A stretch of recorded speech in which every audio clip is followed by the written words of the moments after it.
So here's a message to my fellow Jews, especially the ones who grew up like I did.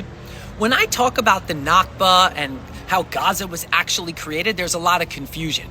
But here's the embarrassing truth. I didn't know any of this either until my own deprogramming. And that realization bothered me so much that I ran a little test. One that I actually wish that I filmed.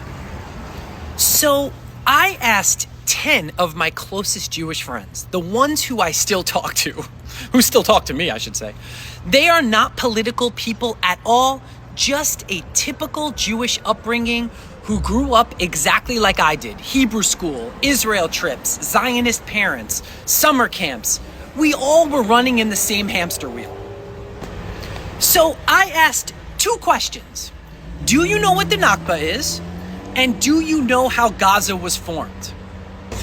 Okay, so no joke. 10 out of 10 said no. Every single one. That's not a coincidence. That's indoctrination. If we were never taught of oppression, how are we supposed to recognize oppression? So here's what I told them. In 1948, during the Nakba, Israel expelled over 200,000 Palestinians into a thin corner of land that had never existed as the Gaza Strip.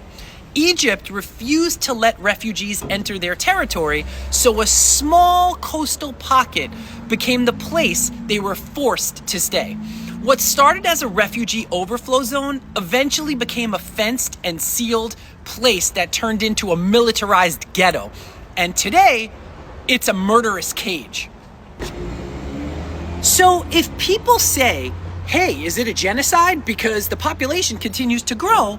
It's because wave after wave of expelled families are pushed into this small, trapped strip of land with nowhere else to go. So of course the population's going to increase.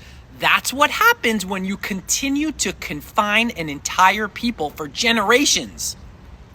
I'm not asking you to sympathize with Jewish indoctrination.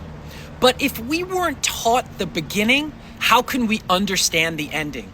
If 10 out of 10 of my friends never even heard the truth, what does that say about the system that raised us? This isn't about shame. It's about finally breaking the silence we grew up in and understanding the future, what we need to do and how we need to change to break the cycle. Thank you for listening. As always, I hope this helps.